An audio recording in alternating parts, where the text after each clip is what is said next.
Good morning folks, and welcome to Curiosities of Staffordshire.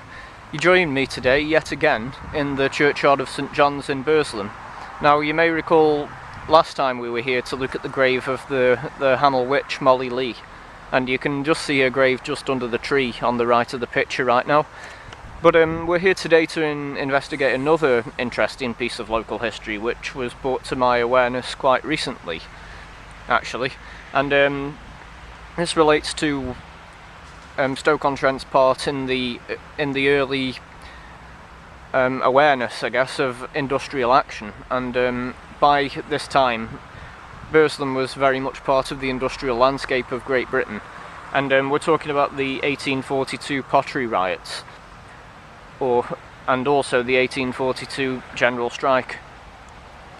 And this was actually started by the local coal mines in the area in the earlier part of 1842 over a Longton coal mine, which it tried to impose a pay cut on its workers at very short notice. And as a part of the People's Charter at that time, this was actually illegal, and as a result, the coal miners at this area went on strike, and the strike soon gathered pace throughout the whole of Stoke-on-Trent, the whole of the Stoke-on-Trent potteries area. Of course, Stoke-on-Trent didn't exist back then as a city. And this quickly spread to the local pottery industry as well. Now, these two industries, the coal industry and the pottery industry, were very much antagonistic, really. They couldn't exist without one or the other.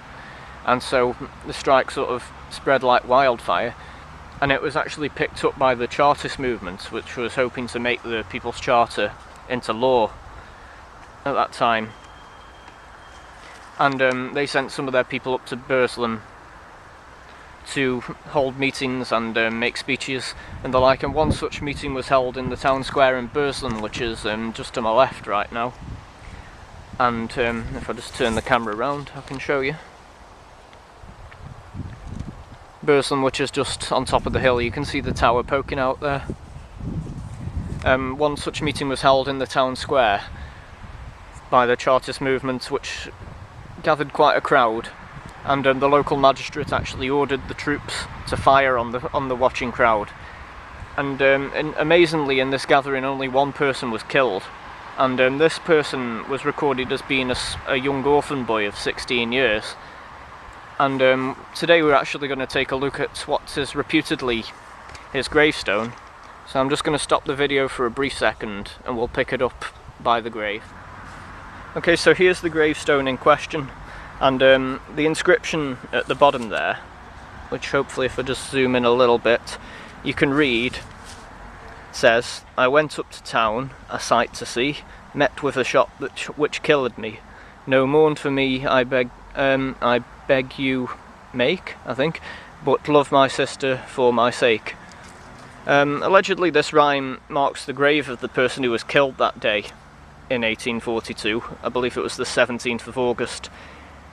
And he's buried right here in St John's churchyard, and I only discovered this fact quite recently. But a closer examination of the grave, if we look up a little bit there, you can see that this inscription is right below the grave of a Nain boy of 15 years named Nathaniel Johnson, who the grave is marked at the end there 1837. Now this is not really consistent with the story, I guess, that this was actually a young orphan boy who was killed in these riots. So maybe this could be entirely coincidence, but there's very little other than, you know, sort of an eyewitness account which is taken from an old historical work to back this up. And the date in this case, 12th of July 1837, doesn't really fit with the date given, but the age is very similar. So in reality, whether this is the grave of the person killed that day, I'm not entirely sure, but legend has it and local folklore suggests that this is this marks the site of the boy that was killed that day. Now the 1842 general strike, which I said was picked up by the Chartist movement, I never realised the significance of this, but it's probably one of the earliest cases of organised industrial action in British history.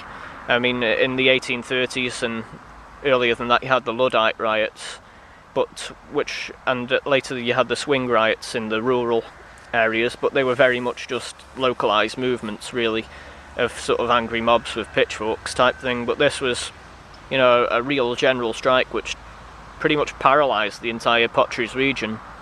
And although in the end the strike was quite brutally repressed through acts such as this, the legacy stood. I mean, it stood throughout the rest of the 19th and the 20th century with the organisation of trade unions and that sort of thing. And this legacy of industrial action would certainly play a big part over the next sort of 150 years, right up until the 1980s, and it would be a benchmark for sort of workers' rights and the rights of workers to challenge their employers, reverting from a time where the employer pretty much held all the power to exploit his workforce for profit to the present day.